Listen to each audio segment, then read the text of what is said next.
So Max Verstappen's performance engineer, also you're race winner, and also you're a world champion as well. I mean, you're working there when Max won the world championship, or in the same year. It was weird because I wasn't there for that race, but I feel like a lot of my fingerprints are still on a lot of stuff. It was not like you won the championship. No, Max didn't do anything. I didn't do it. No, but it's like a lot of the stuff that I've done while I was there, whether it was processes and tools that we use in the simulator, data analysis methods, improving model correlation, simulations, tools that the performance engineers are still using at the track, that I had a big part in doing those. So, and it must be amazing. I mean, to see again, to see Max win the world championship, that in a small way you are part of that. So race winner, champion with Red Bull as well. How do you then move to F1 YouTube, F1 Twitter, Twitch, this space in general? Because again, the funny part is when I first watched your video, it was the Bahrain one. And I actually told him, I actually skipped ahead in the video. I didn't see, in your intro, you talked about yourself a little bit, like where you worked, and I skipped straight to the data. And I watched his video and I thought, oh my God, this guy's like, it's unbelievable the way he talks about data. Like not only does he know it really well, but he's also just like communicating it amazingly. And then I skipped to the beginning of the video. I was like, oh, that's why. That's why he's used to doing this. He was doing this for a decade. So how did that come about? Like what made you, leave Formula One? And obviously we just had the 24 race calendar as well. So you can maybe give your thoughts on that. But from Max Verstappen's, performance engineer, then obviously working at the factory, developing on the sim, to YouTuber, Twitch streamer, like how does that come about? So I think for a lot of people, I'll wrap this up pretty quickly. So for a lot of people, when COVID hit, they looked for outlets, and one of my outlets was gaming on Twitch. I played a lot of Call of Duty Warzone. That was my game. That was my jam. I hate that game with a passion now, by the way. But Warzone 2, please. But no, that was the kind of thing. It was like, right, this is one of my passions. I'd invested a lot of time, and it got to the point where it was like on my lunch breaks, I was editing TikToks, Warzone TikToks. I was editing Warzone content for YouTube.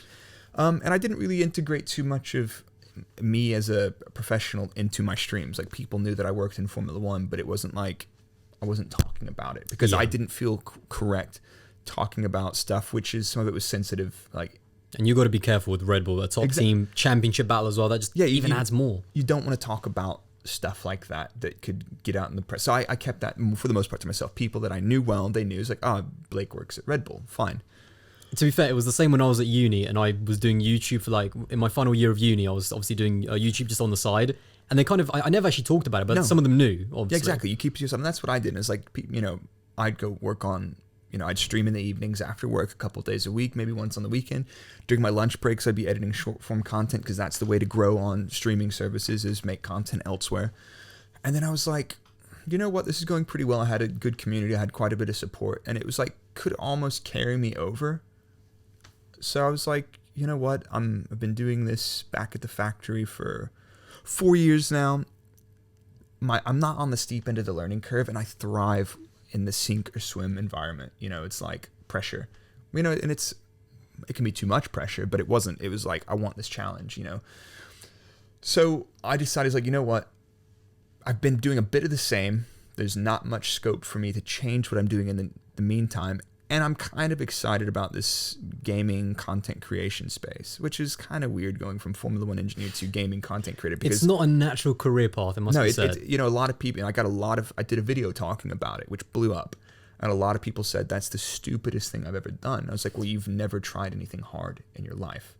And for a fact, I think gaming content creation is insanely hard. And I have so much respect to the people turning that into a living, man. That is insane. And it's not playing video games. It's all the hard work. And you know exactly what that's about, making YouTube content. It's not just, even today, this video, how long did it take for us to settle this up? And we didn't, by the way, we barely even got in the building, actually, it must be said. Yeah. We had to fight our way in, but there is a lot going on. And I think, but what's quite interesting is that I hear so many people go, oh my God, I want to work in Formula One and stuff like that. And then they start, doing YouTube, or they start from this space, but you're the complete opposite. You already worked in F1, moving over to this space. So complete difference. My whole career has been a downgrade since I was working with Max at the track. So I was like trackside performance engineer, then simulator performance engineer, which was good because I had a lot of insight that I could feed back into how we use the sim to feed information to the track. And now I feel like I've done that thing again, and I've not made it work yet. I don't feel like I said this is successful, but it's fun. So now I've gone out of Formula One, and as soon as I left Red Bull, I was like, I'm going to focus on gaming content for a while. Yeah. I got fed up with Warzone. I started playing Escape from Tarkov, which is a fantastic and punishing, brutal game. And I was like, you know what? My heart's not in this. And so throughout, I always did a little bit of crossover, talking about Formula One and gaming. I was like, you know what? Why don't I start, Break is my Twitch, Twitter, and everything else. I was like, why don't I start Break F1 on YouTube? I had a couple of people tell me, it's like, you should talk about F1. Everybody loves it. So okay, I'll do it. So I started doing it, and it's just like I started talking about it on stream. I do, data analysis, because we have access to a lot of Formula One data through Fast F1, the Python API. Yes. And that's where I get a lot of my content. I started off just doing streams, looking at data, talking to people about it, and I was like, people like this.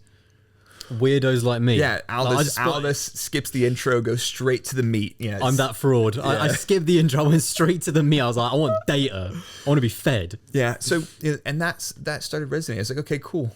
Why don't I start investing in this? And then slowly, I've spent less time investing in gaming, more time investing in Formula One. And now I'm like, I went from 80% gaming, 20% F1. Now I'm 80% F1, 20% gaming, still on Twitch, still on YouTube, some F1 Manager, Tarkov, F1 22. But most of the stuff that I'm doing is analytical, educational Formula One content. And a lot of that is focused on helping other people, young people that want to be a Formula One engineer. It's like, well, there's nobody talking about it because everybody's doing it. So why don't I tell you guys? That was the first, when I saw your content, that's the first thing that came to my mind. I've never seen this before. And in the Formula One space, it's still such a young kind of content creation space when you compare it to gaming or FIFA or whatever. Yeah, exactly. Or IRL footballs, podcast and streams. for there to be a niche like I almost didn't even think about that. Of course, a niche for data, people that want to do that, but also talking about it in the context of maybe a situation or a driver and kind of adding that little bit as well. And that's why I just found your content it was crazy. It was so enlightening just to me, and I loved it. And that's obviously when I hit him up in the DMs, do you want to come on the channel? Mate. You want to call some random dude on the internet and we can talk from our bedrooms on our webcams? Exactly, yeah. But at the same time, I look at guys like you and Tomo and a lot of other, I'm leaving out so many names, which is a disservice, but it's I look at you guys' content and it's your knack for storytelling and your passion for the sport and the history of the sport. I'm not that guy. I don't remember stuff that I can look up, which is, I'm notoriously bad at. Sorry, Danny, I forgot Hungary podium. My bad. I love you, man. But, it's one of those things. It's but I was like, I'm not that person. I don't need to be because there's already excellent people. And I'm learning from you guys. And you don't need to pretend to be someone you're not because that will never work well online. It would just, exactly. Your motivation won't be there. No, exactly. Ultimately when it gets tough. Yeah. So it's looking to you guys about how to tell stories and stuff like that. That's something I'm learning and I find good, but it's I'll tell a different story, a different way. And I'll hopefully lean heavily on data. And maybe use some of the myths or trends and ideas, and say F1 conspiracies. Yeah, does the data stack up? And if it can't back up, I'll try to avoid my confirmation bias. But it's cool. So it's gone from F1 doing F1 YouTube 8 months. I'm gonna say this: F1 YouTube content creation is harder than fucking Formula One. I swear to God. I have since my first year being at the track as a performance engineer at Force India, this is the hardest I've ever worked because, and I'm not, it's not like you show up and you make a couple YouTubes that pop off and you make a lot of money. No, it's you make a couple YouTubes that pop off, then you have a bigger audience and then you continue to create content, improve it every day. And then, the economics of it start to make sense, but I'm nowhere near that point. And I'm loving it. But your growth, again, it's like you said, it's a new challenge for you and you're someone that's motivated by that sink or swim environment. And again, you've got obviously you and Dan now doing the podcast as well. Again, massively recommend, will be linked, and your channel as well. It's just, you've got all these avenues that are starting now. Yeah, and it's starting to make sense. The ecosystem and the business model is starting to make sense. But, my girlfriend backed me. She's like, you should do whatever makes you happy. And we could, I could see that gaming content creation could have made sense, but it wasn't going to scale with effort. If I double my time that I was doing on gaming content, I'm not going to double my success. Whereas this, it's I am in a bit of a niche, but I'm party of one in that niche. And then I can learn other aspects and improve my skills in those aspects of content creation. And so it's super cool, man. I'm learning so much every day. learned how to set up this little studio, probably poorly, but we're gonna smash it. We're gonna find it. Yeah, I mean, we're gonna find out how we set it up when the final product is made. Yeah, let's make sure the memory cards haven't run out of space real quick, actually. But you know, what memory cards? You didn't put them back in? No. Oh shit.